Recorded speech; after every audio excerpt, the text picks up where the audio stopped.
আসসালামু আলাইকুম। আমি এস এম ইব্রাহিম হোসেন। তো আজকে আমরা শিখব HTML কোড রান করার জন্য আমাদের এনভায়রনমেন্ট সেটআপ। সো এনভায়রনমেন্ট সেটআপের জন্য সর্বপ্রথম আমাদেরকে জানতে হবে যে আমাদের ডিভাইসটা কোন অপারেটিং সিস্টেম ইনস্টল করা। তো আমার ক্ষেত্রে আমারটা উইন্ডোজ অপারেটিং সিস্টেম ইনস্টল করা। সো আমরা উইন্ডোজ অপারেটিং সিস্টেম ব্যবহার করে করব। আপনাদের এটা উইন্ডোজও হতে পারে অথবা ম্যাক হতে পারে অথবা লিনাক্স হতে পারে, যে কোনো অপারেটিং সিস্টেমই HTML খুব সহজেই রান করা যায়। সো আমাদের কি কি প্রয়োজন সেটার জন্য আমরা এখন দেখব। সো প্রথমত আমাদের একটা কোড এডিটর প্রয়োজন। সো এডিটরের জন্য আমরা বিভিন্ন ধরনের এডিটর ইউজ করতে পারি। যেমন আমরা যদি এডিটর লিখে একটু সার্চ করি, কোড এডিটর লিখে একটু সার্চ করি, তো there will be many editor, যেমন visual studio code, sublime text, আরও অনেক ধরনের কোড এডিটর রয়েছে, কিন্তু আমার ব্যক্তিগতভাবে পছন্দ এবং রিকমেন্ডেশন থাকবে আপনাদের জন্য, রিকমেন্ডেশন থাকবে visual studio code. So visual studio code কীভাবে আমরা রান করতে পারবো অথবা ডাউনলোড করতে পারবো সেটার জন্য আমরা প্রথমেই এটা ভিজুয়াল স্টুডিও কোড লিখে সার্চ করব। ভিজুয়াল ভিজুয়াল স্টুডিও কোড লিখে সার্চ করলেই আমরা প্রথমে যেটা পাবো, যে ভিজুয়াল স্টুডিও কোড, এটাতে যদি আমরা ক্লিক করি তখনই আমরা দেখতে পারবো এখানে অনেক সুন্দর করে একটা অপশন দেওয়া আছে, দেয়ার ডাউনলোড ফর উইন্ডোজ, এখানে সুন্দর করেই দেওয়া আছে। তো আমরা উইন্ডোজের জন্য খুব সহজেই এখান থেকে ডাউনলোড করতে পারি, আর ম্যাক অথবা লিনাক্সের জন্য এখানে আশেপাশে খুঁজলেই পাওয়া যাবে। আপাতত আমি এটাতে যাচ্ছি না। তো আমরা এখানে যদি ডাউনলোড ক্লিক করি তো ডাউনলোড হয়ে যাবে। তারপরে আপনার সাধারণ ওই ফাইলটাকে ক্লিক করে ইনস্টল করে নেবেন অন্যান্য অ্যাপসের মতো। তো অলরেডি আমার যেহেতু ইনস্টল করা আছে, আমি আর ডাউনলোড আর ইনস্টল করলাম না। সো এটা হলো আমাদের কোড এডিটর।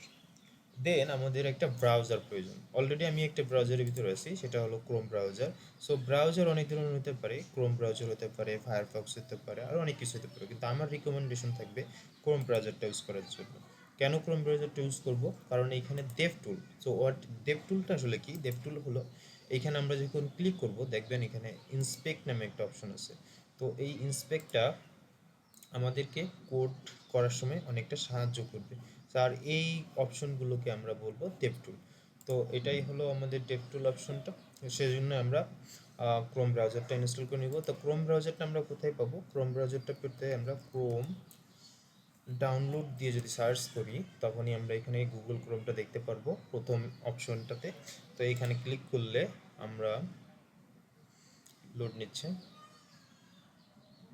এই যে এখানে আমরা ডাউনলোড ক্রোম দেখতে পারবো। এটা আপনার হতে পারে ম্যাকের জন্য, উইন্ডোজের জন্য অথবা লিনাক্স, যে কোনো অপশনের জন্য আলাদা আলাদা ভার্সন আছে। যেহেতু আমি উইন্ডোজ ইউজ করতেছি তো উইন্ডোজের জন্য এটা ব্যবহার করব।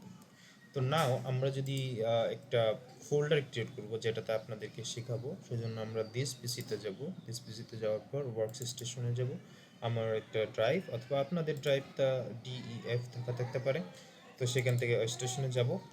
যাওয়ার পর এখানে একটা ফোল্ডার ক্রিয়েট করব, সেটার নাম হবে আমাদের ইউটিউব। জাস্ট আপনারা যে কোনো নামে ক্রিয়েট করতে পারেন, আমি ইউটিউব নামে ক্রিয়েট করলাম।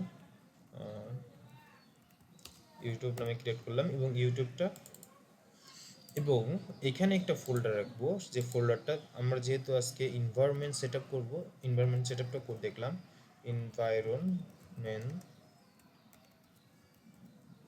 সেটআপ নামে একটা ফোল্ডার করব। এই ফোল্ডারের মাঝে সবসময় আমাদের এই ফোল্ডারটাকে আমরা এখন এই যে আমাদের ভিজুয়াল স্টুডিও কোডটা ওপেন করব। এটা কয়েক রকম করতে পারি আমরা।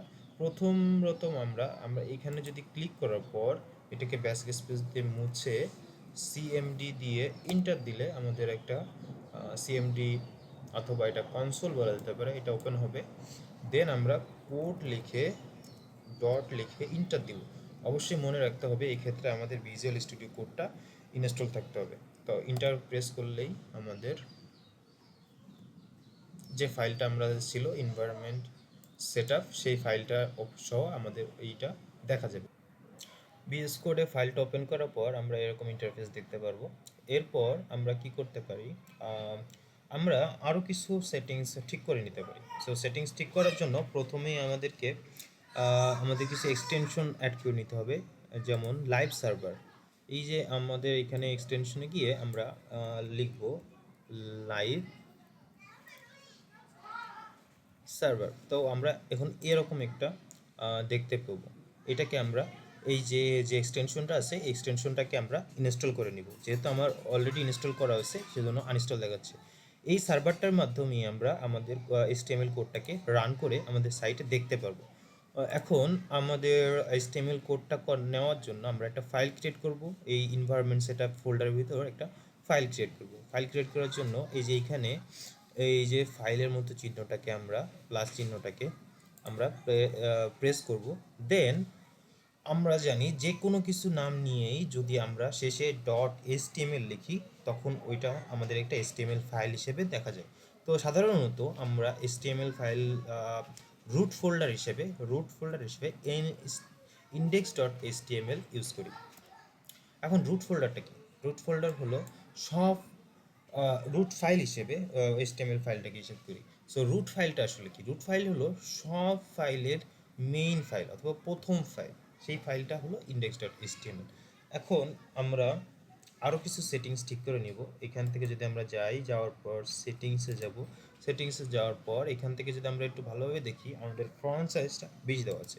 সাধারণত আমি 20 ইউজ করি ডিফল্ট, আপনারা চাইলে চেঞ্জ করে ইউজ করতে পারেন অথবা 20ও দিয়ে দিতে পারেন।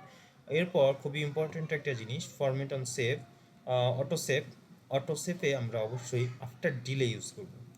আফটার ডিলে মানে হলো যখন কোনো কিছু আমরা লিখার পর লাইক আমি যদি লিখলাম হ্যালো লেখার পর নিচে একটু আলাদাভাবে যে যদি কোনো কিছু লিখি ফরম্যাটটা যদি সুন্দর না হয় তখন যদি আমি একটু এখানে এটাকে সেভ করি Ctrl+S দিয়ে যদি সেভ করি দেখেন এই লেখাটা অটোমেটিক ফরমেশন হয়ে যাচ্ছে।